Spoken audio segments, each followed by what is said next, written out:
Halo, ketemu lagi di media bimbingan dan konseling. Kali ini kita akan bermain tentang tebak ekspresi. Media ini diberi nama Aku Bisa Stabil Emosi, disingkat menjadi ABSE, ABSE. Video ini merupakan media untuk layanan bimbingan klasikal dengan tema menjadi pribadi yang berkarakter.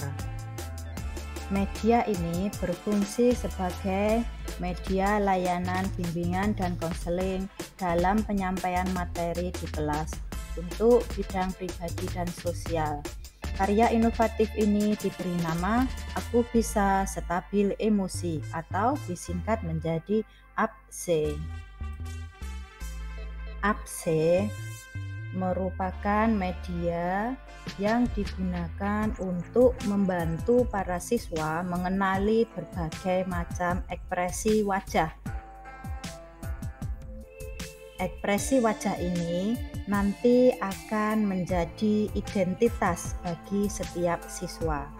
Maka dalam media ini kita akan menggunakan yang namanya tebak ekspresi. Apa itu tebak ekspresi? Tebak ekspresi adalah sebuah aktivitas yang dapat membantu kamu mengenali berbagai jenis ekspresi. Nah, kenapa kita bermain tentang ekspresi? Jadi, tujuan kita mengenal berbagai macam ekspresi adalah yang pertama, bisa mengenali ekspresi kita. Kedua, mampu mengendalikan emosi. Ketiga, mampu menjadi pribadi yang berkarakter. Yuk, dengarkan petunjuknya dulu. Petunjuk melakukan tebak ekspresi menggunakan media ABSE. Yang pertama, saksikan video kesalahpahaman yang ada setelah ini. Yang kedua, buatlah kelompok terdiri dari 2 orang. Bisa dilakukan dengan teman sebangku. Ketiga, lanjutkan tonton video ini ya. Yang keempat, tiap ekspresi muncul, tebaklah ekspresi tersebut. Kelima, ekspresi tersebut ditirukan dan fotolah setiap ekspresi yang sudah kamu tirukan. Yang keenam, lakukan sampai selesai, jangan sampai ada yang tertinggal ya.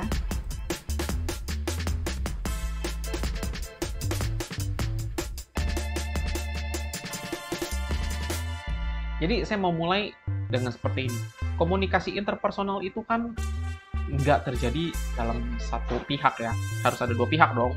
Ada pengirim pesan dan penerima pesan. Ya, yang ngirim pesan ada, yang terima pesan ada, dan ada pesannya. Jadi 3 komponen ini harus ada. Ada yang ngomong, ada yang menyampaikan, ada yang kirim chat misalnya, ada pesannya, dan ada yang baca atau ada yang dengar, ada yang lihat. Dari 3 proses sederhana ini, pengirim pesan, penerima pesan, ya sebenarnya di tengah-tengahnya ada banyak proses lagi, encoding, decoding, tapi kayaknya itu untuk yang akademis aja deh, ya kalau untuk masyarakat, yang penting intinya ngerti. Dalam prosesnya ini, mengirim pesan, pesannya berjalan ke arah penerima pesan dan pesan tersebut diterima, itu prosesnya nggak selalu lancar. Itu prosesnya bisa aja mengalami pergeseran makna.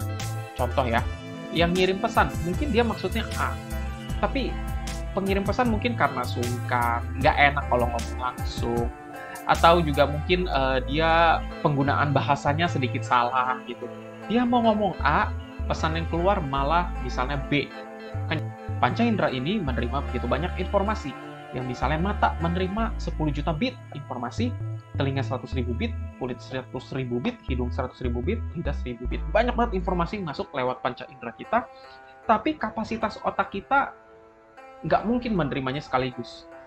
Ya, bayangin sebuah laptop harus download jutaan file langsung ya, internetnya ngedrop, laptopnya juga ngedrop kali.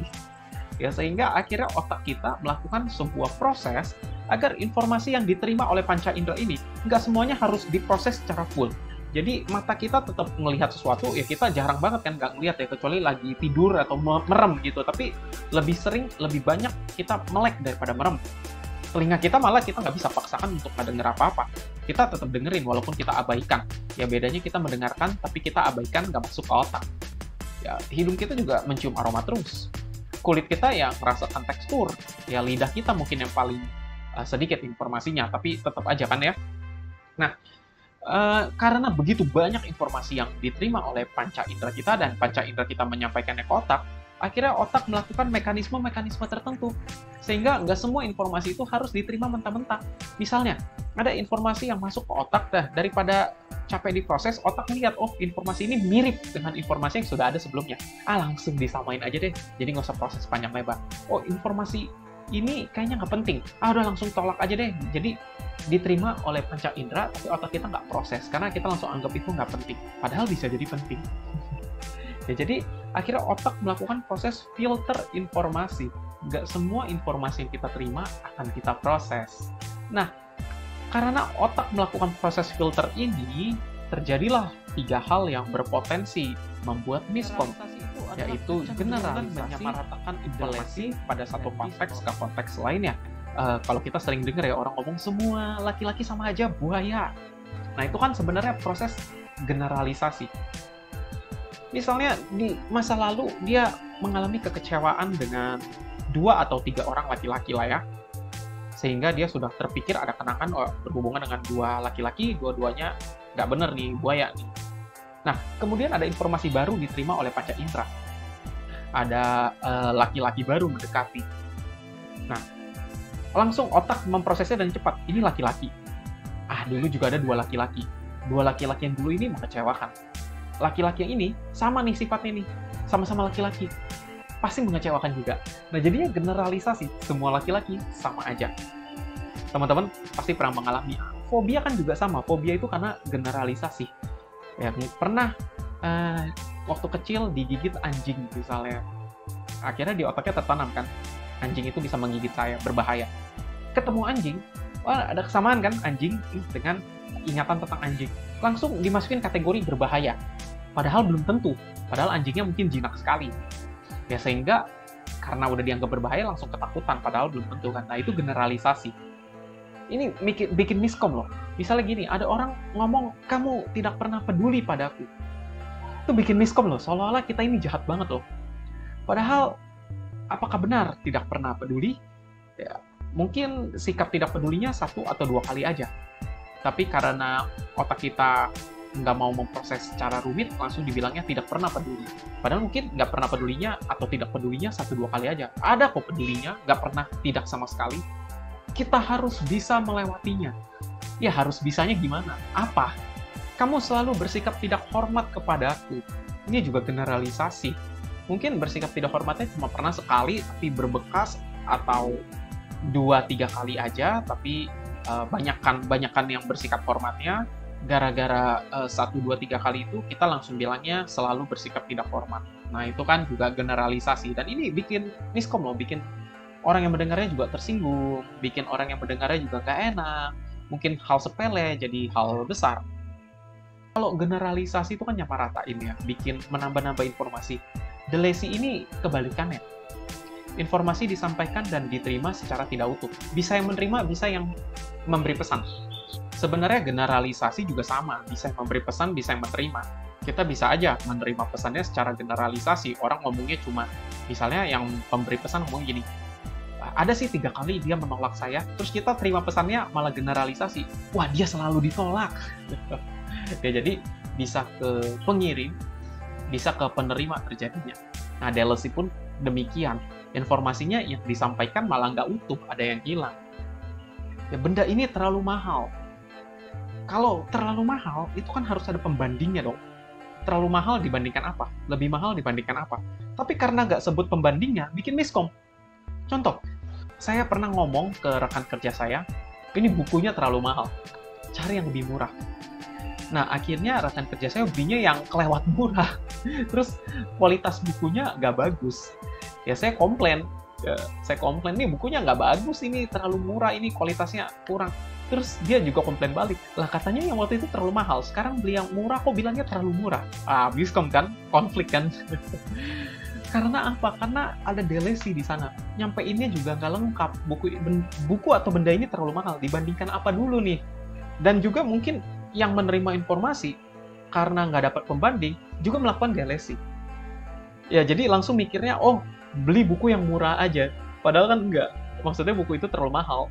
Delesi itu mengurangi informasi, memotong informasi. Distorsi itu informasi memang melenceng. Jadi bukan menambah atau mengurangi, emang berubah. Contoh distorsi. Misalnya gini, distorsi itu terjadi karena penyimpulan yang terlalu cepat, penyimpulan yang berlebihan. Misalnya si A ngomong, kamu hari ini terlambat lagi ya? Cuma ngomong kayak gitu, atasan cuma ngomong gitu, kamu hari ini terlambat lagi ya? Nanya.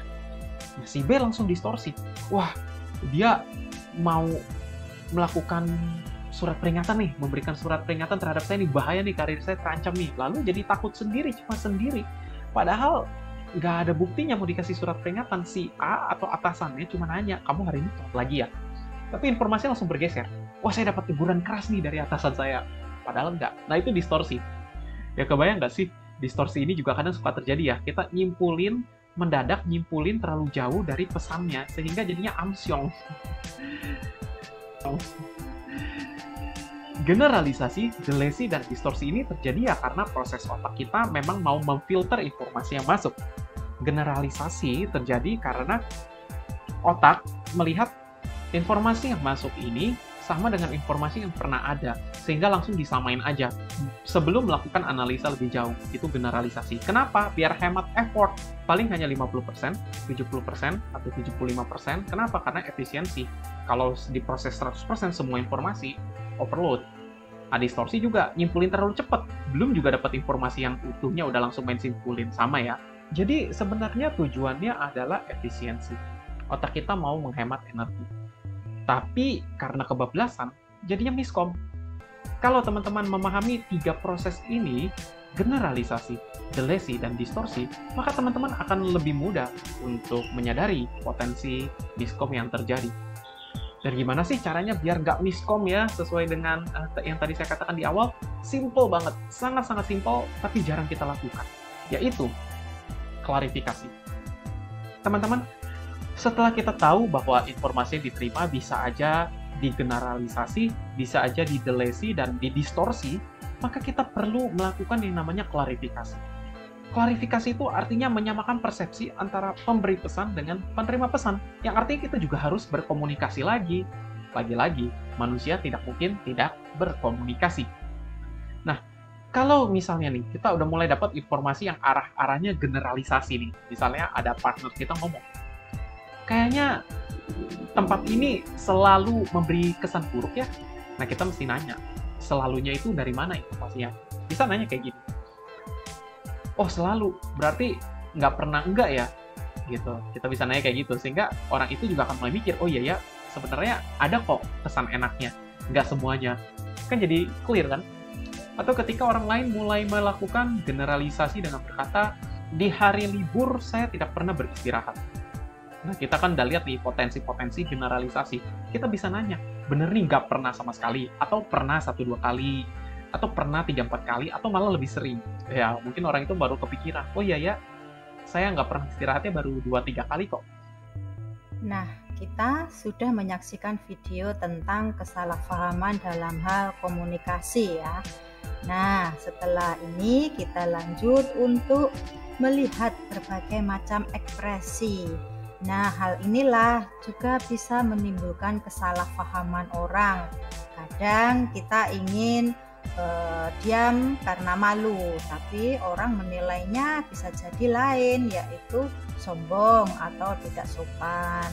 Nah, mari kita kaitkan, kemudian kita lihat beberapa ekspresi, kita foto, kita identifikasi supaya kita menyadari, oh ekspresi seperti itu kurang tepat. Mari kita mulai. Nah, sebelum kita mulai, mari kalian siapkan dulu handphone. Handphone dipastikan baterainya full ya, dan siap dengan kamera foto. Rapikan diri kalian supaya nanti apabila difoto itu menjadi rapi. Sudah siap? Mari kita mulai.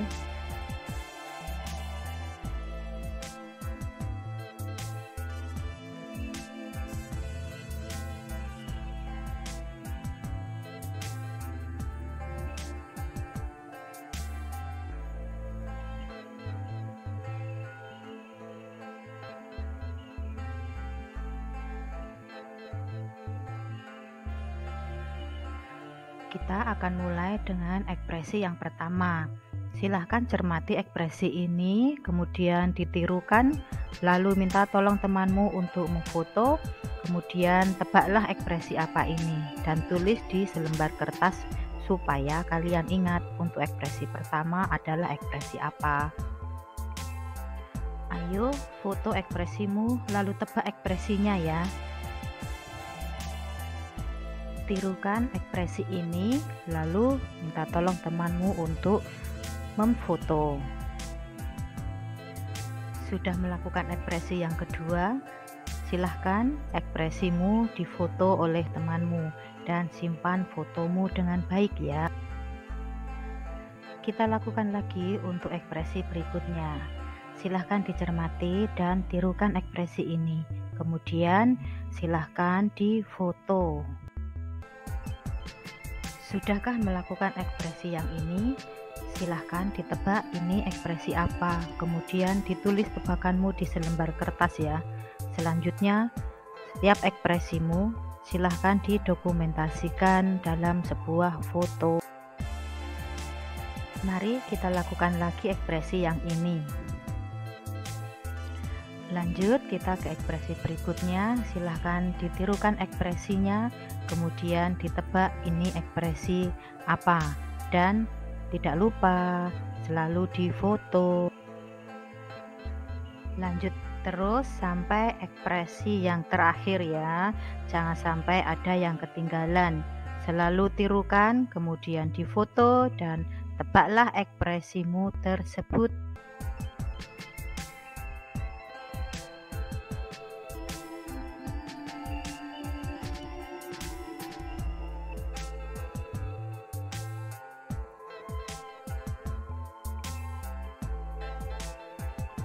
Sudah dicatatkan setiap tebakan ekspresi yang kamu tebak. Oke, kita lanjut ke jawaban ekspresi ya. Silahkan dikoreksi.